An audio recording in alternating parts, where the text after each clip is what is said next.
అందరికీ నమస్తే అండి. 2024 ఎన్నికల్లో కూటమి విపరీతమైన గాలిలో 164 మంది కూటమి ఎమ్మెల్యేలు గెలిచారు కదా. 11 మంది వైసీపీ వాళ్ళు గెలిచారు. సో కూటమి నుంచి గెలిచిన 164 మందిలో దాదాపుగా ఒక 70 మంది వరకు ఫస్ట్ టైం ఎమ్మెల్యేలు, మొదటిసారి శాసనసభకు వెళ్ళిన వాళ్ళే. వాళ్ళలో కూడా అరౌండ్ 40 ఇయర్స్ ఏజ్ గ్రూప్ వాళ్ళు ఎక్కువ మంది ఉన్నారు. వీళ్ళు కూటమికి వాళ్ళు 15 ఏళ్ళు అధికారంలో ఉండాలి అనే ఒక పెద్ద టార్గెట్కు వీళ్ళే మూల స్తంభాలు. పవన్ కళ్యాణ్ గారు, చంద్రబాబు నాయుడు గారు, లోకేష్ గారు ఏదైతే లక్ష్యాన్ని నిర్దేశించుకున్నారో ఆ లక్ష్యాలను గ్రౌండ్ లెవెల్లో మోయాల్సింది ఈ ఎమ్మెల్యేలే. అలాగే తెలుగుదేశం పార్టీలో అరౌండ్ 40 ఇయర్స్ ఏజ్ గ్రూప్ ఉన్నవాళ్ళు లోకేష్ గారితో పాటు ఒక 25-30 ఇయర్స్ పార్టీలో నడవాల్సిన వాళ్ళు. అంటే వాళ్ళు ఒక సుదీర్ఘ లక్ష్యంతో, ఒక 25 ఏళ్ల ప్రణాళికతో పనిచేయాలి. ఏదో మేము మొదటిసారి ఎమ్మెల్యేలు అయ్యాం, సో మా చేతికి పవర్ వచ్చేసింది, అధికారులు మా మాట వింటారు, పోలీసులు మా మాట వింటారు, ప్రజలందరూ మా కింద ఉంటారు, సో మాకు కొమ్ములు ఉన్నాయి, మేము ఏం చేసినా వర్కౌట్ అవుద్ది, ఎన్నికల్లో మేము 30 ఖర్చు పెట్టాము, తిరిగి ఒక 60, 70, 100 సంపాదించుకుంటాము అని కొంతమంది ఎమ్మెల్యేలు ఆ ఆలోచన, ఆ ధోరణిలోకి వెళ్ళిపోతున్నారు. వెళ్ళిపోయి చిల్లర అవినీతి వ్యవహారాలకు అలవాటు పడుతున్నారు. పంచాయతీలు, సెటిల్మెంట్లు, భూదందాలు, ఇసుక, మట్టి, సో మద్యం, రేషన్ బియ్యం, చిల్లర దందాల్లోకి వెళ్ళిపోతున్నారు. కొంతమంది అలా కాదు, అరే ఎమ్మెల్యేలు అయ్యాం, మంచి అవకాశం దొరికింది, పార్టీ పెద్దల దృష్టిలో ఉన్నాం, సో 25 ఏళ్ల పాటు ప్రజాసేవ చేయాలని ఉంది, కాబట్టి గ్రౌండ్ లెవెల్లో జవాబుదారీగా ఉండాలి, ట్రాన్స్పరెంట్గా ఉండాలి, పార్టీకి లాయల్గా ఉండాలి, నెక్స్ట్ లెవెల్ పదవులకు వెళ్ళాలి, మళ్ళీ మళ్ళీ గెలవాలి అనే లక్ష్యంతో కొంతమంది పనిచేస్తున్నారు. అలా పనిచేస్తున్న వాళ్ళలో రిజర్వ్డ్ కాన్స్టిట్యున్సీకి చెందిన గోపాలపురం ఎమ్మెల్యే మద్దిపాటి వెంకటరాజు గారు ఒకరు. సో సాధారణంగా ఎమ్మెల్యేల మీద గ్రౌండ్ లెవెల్ నుంచి వస్తున్న ఫీడ్బ్యాక్ కాస్త నెగిటివ్గా మిశ్రమంగా ఉంటుంది. అందులోకి రిజర్వ్డ్ కాన్స్టిట్యున్సీ అనేసరికి ఖచ్చితంగా వ్యతిరేకత మోర్ దాన్ 70% ఉంటుంది. ఎందుకంటే రిజర్వ్డ్ కాన్స్టిట్యున్సీల్లో గెలిచిన ఎమ్మెల్యేల పట్ల ఆ క్యాడర్ కూడా ఒక రకంగా కొంతమంది చిన్నచూపుతో చూస్తారు. కానీ ఈ నియోజకవర్గంలో మాత్రం పరిస్థితి వేరు. నిజానికి మద్దిపాటి వెంకటరాజు గారు ఫస్ట్ అంటే అంత ప్రొఫెషనల్ పొలిటీషియన్ ఏమీ కాదు. ఆయన ఒక ఐటీ ఎంప్లాయ్. కొన్నేళ్ల కిందట వారి తండ్రి తెలుగుదేశం పార్టీలో సీనియర్ కార్యకర్త, పార్టీకి లాయల్గా పనిచేసేవారు. సో దాంతో మద్దిపాటి వెంకటరాజు గారు కూడా పార్టీలో అంటే తను తనకున్న స్కిల్స్తో, ఐటీ స్కిల్స్తో, టెక్నికల్ స్కిల్స్తో పార్టీకి దగ్గరయ్యి పార్టీలో మెంబర్గా చేరి చంద్రబాబు గారి దగ్గర బాగా దగ్గరయ్యి పార్టీ ప్రోగ్రామ్ కోఆర్డినేటర్గా బాబు గారికి అత్యంత సన్నిహితంగా పనిచేశారు. ముఖ్యంగా పార్టీ క్లిష్టకాలంలో ఉన్నప్పుడు, పార్టీ బాగా ఇబ్బందుల్లో ఉన్నప్పుడు 2019 తర్వాత చంద్రబాబు గారు ప్రతి ప్రోగ్రామ్ని ఆయన కోఆర్డినేట్ చేయడం అండ్ నియోజకవర్గాల వారీగా రిపోర్ట్స్ ఇవ్వడం అండ్ తనకున్న ఐడియాలజీని బాబు గారితో పంచుకోవడంతో చంద్రబాబు గారి దృష్టిలో పడ్డారనమాట. సో దాంతో చంద్రబాబు గారిని అంటే ఆయన విపరీతంగా వెంకటరాజు గారిని స్టడీ చేశారు. ఎస్, ఈయనలో మంచి సబ్జెక్ట్ ఉంది, మంచి స్కిల్ ఉంది, ఫైర్ ఉంది, పొలిటికల్గా షైన్ అవుతాడని చెప్పి అతన్ని ఎంకరేజ్ చేయడం మొదలుపెట్టారు.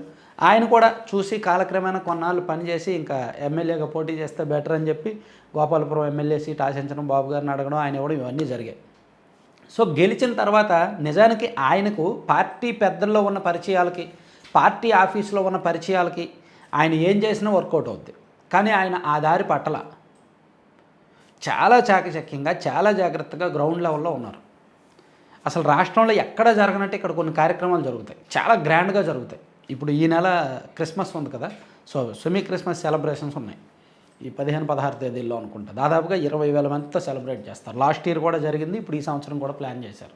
అలాగే సంక్రాంతి సంబరాలు దాదాపుగా 20-25,000 మందితో మరో సభ చేస్తారు. అంటే ఇక్కడ కమ్యూనిటీకి లేదా రిలీజియన్కి సంబంధం లేకుండా ఈవెంట్ని చాలా గ్రాండ్గా చేయడం అండ్ దాన్ని మొత్తం అన్ని వర్గాలకు కనెక్ట్ అయ్యేలా చేయడం ఒక ప్రత్యేకత.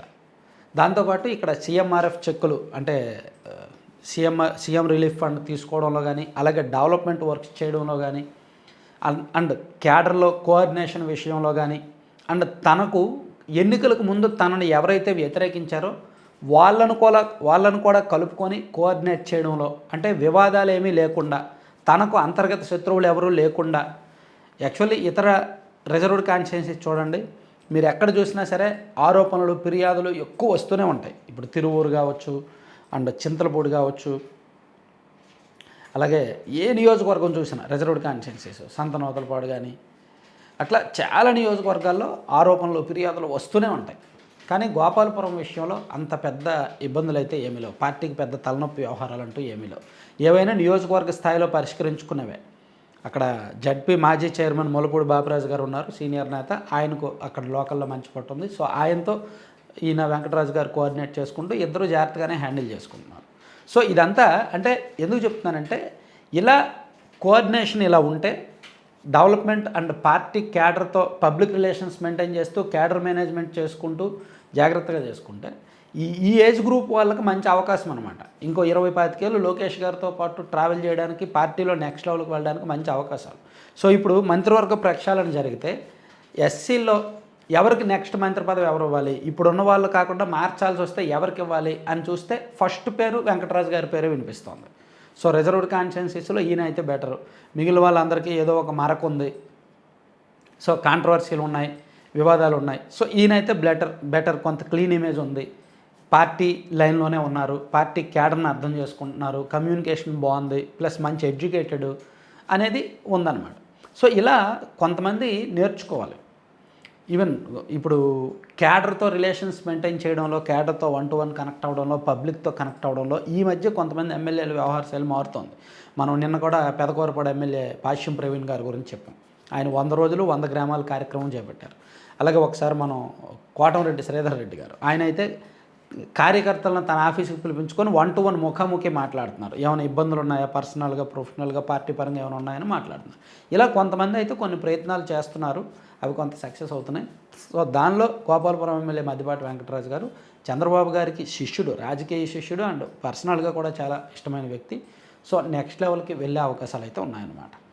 Thank you. కంటెంట్ అయిపోయిందండి. కంటెంట్కి సంబంధం లేకుండా ఒక చిన్న ప్రమోషన్ యాడ్ చూడండి. లడ్డూపల్లెం.com అని మీరు స్క్రీన్ మీద చూస్తున్నారు కదా. సో ఇది మనం ప్రమోట్ చేయడానికి రీజన్ ఏంటంటే, మంచి food, healthy and tasty food అండి. మీకు యూనిక్గా బయట ఎక్కడ దొరకదు. వీళ్ళు ఒక 15-20 మంది మహిళలు కలిపి ఇంట్లో ఓన్గా తయారు చేసుకుంటున్న ఫుడ్ ప్రోడక్ట్స్ ఇవి. మిల్లెట్స్తోనూ, సీడ్స్తోనూ, నట్స్తోనూ, డ్రై ఫ్రూట్స్తోనూ ఇలా మల్టిపుల్ హెల్త్ బెనిఫిట్స్ ఉండే స్నాక్స్తో వీళ్ళు లడ్డూలు తయారు చేస్తారు. దాదాపుగా ఒక 20 రకాల లడ్డూలు ఉంటాయి. అలాగే మిల్లెట్స్తో హాట్ స్నాక్స్ అంటే రాగి, సజ్జ, జొన్న, కొర్ర వాటితో జంతికలు, మురుగులు, పూస ఇటువంటివన్నీ చేస్తుంటారనమాట. సో అవి కూడా పిల్లలకి సాయంత్రం పూటలు ఫాస్ట్ ఫుడ్, జంక్ ఫుడ్ చేయకంటే ఇవి బెటర్. అలాగే పెద్దవాళ్ళకి మొరింగా అంటే మునగాకు పొడి, జామాకు పొడి మల్టిపుల్ హెల్త్ బెనిఫిట్స్ ఉంటాయి. అవి వీళ్ళ దగ్గర దొరుకుద్ది. అలాగే పిల్లల కోసం అన్ని వర్గాల కోసం ఏబీసీ పౌడర్ అని, డ్రై డేట్స్ పౌడర్ అని, ప్రోటీన్ పౌడర్ అని వీళ్ళ దగ్గర ఉంటాయి. వీటితో పాటు veg and non veg pickles ఉంటాయి, రకరకాల కారపళ్ళు ఉంటాయి, మీకు కస్టమైజ్డ్ ఐటమ్ ఏం కావాలన్నా ఉంటుంది. సో మీరు లడ్డూపల్లెం.com అనే సైట్ విజిట్ చేసి ఆర్డర్ చేయొచ్చు, లేదా 9997839994 నెంబర్కి మీరు కాల్ చేసి లేదా వాట్సాప్లో మెసేజ్ చేసి మీకు ఏం కావాలో ఆర్డర్ చేసుకోవచ్చు. అలాగే వీళ్ళు ఆఫ్లైన్ స్టోర్లు కూడా రన్ చేస్తున్నారు. నరసరావుపేటలో నిన్న పల్నాడు జిల్లా వాళ్ళందరికీ కూడా పల్నాడు జిల్లా నరసరావుపేటలో నిన్న ఒక ఫ్రాంచైజీ ఓపెన్ అయింది. మీరు వెళ్ళి అక్కడ విజిట్ చేసి ఏం కావాలో అవి తీసుకోవచ్చు. అలాగే ఇతర ప్రాంతాల్లో ఎక్కడైనా ఫ్రాంచైజీలు కావాలన్నా వాళ్ళ నెంబర్కి కాంటాక్ట్ చేయండి.